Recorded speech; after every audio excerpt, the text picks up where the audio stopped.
Share market में कमाई हर कोई करना चाहता है। कोई शेयर में लंबी अवधि के लिए निवेशित रहता है, तो कोई आज खरीदो कल बेचो की रणनीति पर काम करता है। लेकिन शेयर बाजार में अधिकतर ऐसे लोग भी मौजूद हैं जो आईपीओ के जरिए पैसा कमाना चाहते हैं। वे आईपीओ के लिस्टिंग गेम से मोटा मुनाफा घर ले जाना चाहते हैं। तो अगर आप भी किसी आईपीओ का लंबे अरसे से इंतजार कर रहे हैं या आईपीओ से मोटा पैसा कमाना चाहते हैं, तो ये रिपोर्ट आपके लिए है।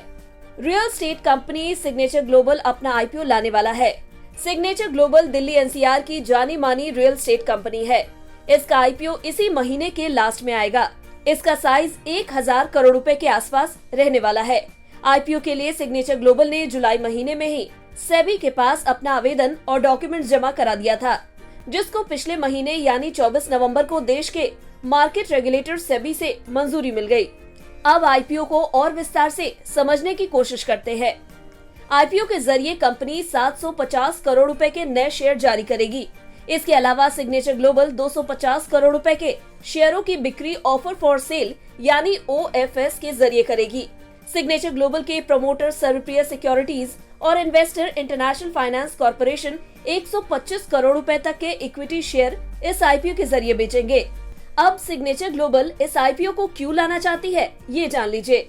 सिग्नेचर ग्लोबल नए इशू से होने वाली आय यानी इनकम का इस्तेमाल कर्ज के भुगतान के लिए करेगी। इसके साथ ही सिग्नेचर ग्लोबल भूमि अधिग्रहण यानी लैंड एक्विजिशन के माध्यम से इनऑर्गेनिक ग्रोथ करना चाहती है। सिग्नेचर ग्लोबल बाकी बचे पैसों का इस्तेमाल सामान्य कॉर्पोरेट उद्देश्यों के लिए इस्तेमाल करेगा।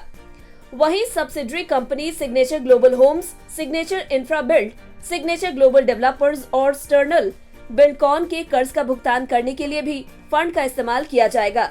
अब जाते जाते सिग्नेचर ग्लोबल कंपनी के बारे में जान लीजिए। सिग्नेचर ग्लोबल दिल्ली एनसीआर में सबसे बड़ी रियल एस्टेट डेवलपमेंट कंपनी है। सिग्नेचर ग्लोबल ने साल 2014 में अपनी सहायक यानी subsidiary company signature builders private limited के माध्यम से हरियाणा के गुरुग्राम में 6.13 एकड़ जमीन पर सोलर प्रोजेक्ट की शुरुआत के साथ अपना ऑपरेशंस शुरू किया था। सिग्नेचर ग्लोबल ने 31 मार्च 2022 तक 23,453 रेसिडेंशियल और कमर्शियल यूनिट्स बेची है। अभी भी सिग्नेचर ग्लोबल के पास दिल्ली एनसीआर क्षेत्र के अंदर 14.59 मिलियन वर्ग फुट के बेचने योग्य जमीन है। हाल में भारतीय बाजार में आई आईपीओ के बारे में भी जान लीजिए। Agrochemical company Dharmaj Crop Guard Limited का आईपीओ 28 नवंबर को खुला था। इसका प्राइस बैंड 216 रुपए से 237 रुपए के बीच था। वहीं दुनिया के करीब 25 देशों में कारोबार करने वाला global manufacturer company Uniparts India का आईपीओ भी निवेशकों के लिए बाजार में लाया गया था। इस आईपीओ का प्राइस बैंड 548 रुपए से लेकर 577 रुपए के बीच था।